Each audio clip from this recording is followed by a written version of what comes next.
What's up, gang?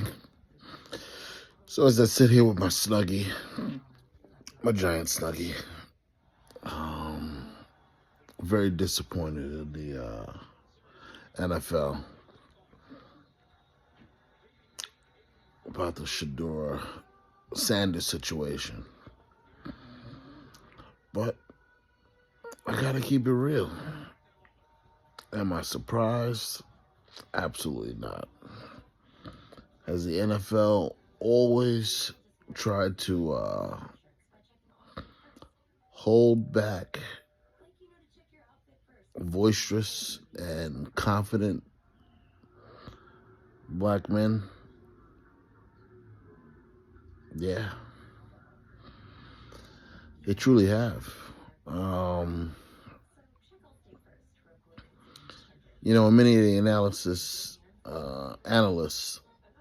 have really came to Shedeur's aid in stating that um, he should have been in a top 10 in the drafts, right? But here's what I see.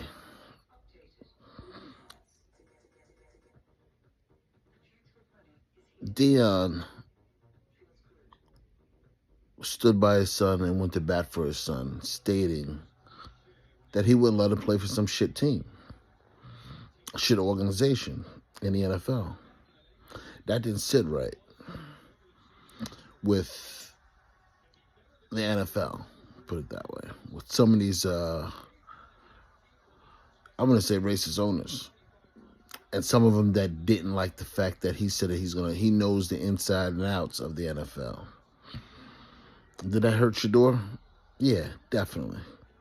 But the only reason why I hurt Shedeur was because it was Dion speaking. Because Archie Manning did the same thing with Eli. He basically told the Chargers, if you draft my son, he's not playing for you. Which basically forced the hands of the Chargers. Forced them to trade Eli Manning, which, being a Giants fan, I definitely didn't mind it that he became a New York Giant. Now, what's difference in the two situations? The obvious, right? But it's a little bit deeper than that. And here's why it's a little bit deeper than that. Is because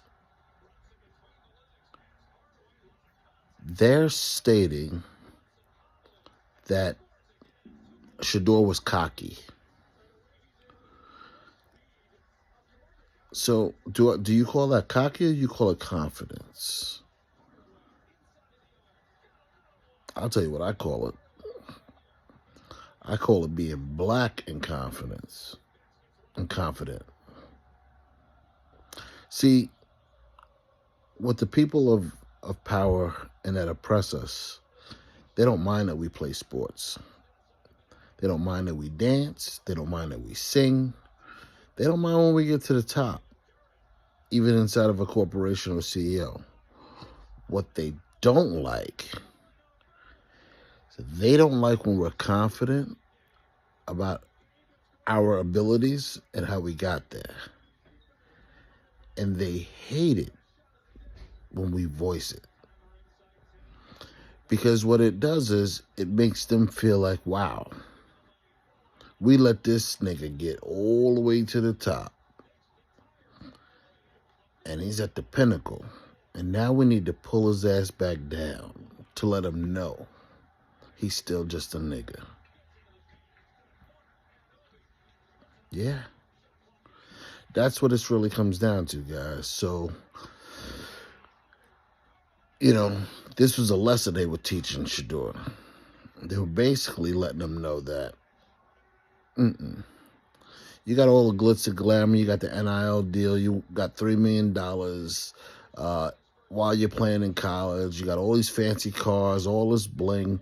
You come out before your games and you saying it's game time, tapping your fancy watches. But we're going to humble your ass. And we're going to make sure that you understand that without us saying so, you are still just a plain old nigga. And you're going to wait till we tell you it's okay. Not when you tell us. I ain't trying to make it a race thing. It is what it is. And it'll always be the way it is. Because we, unfortunately, we don't own anything in the NFL. So we always will just be these kids playing on a field.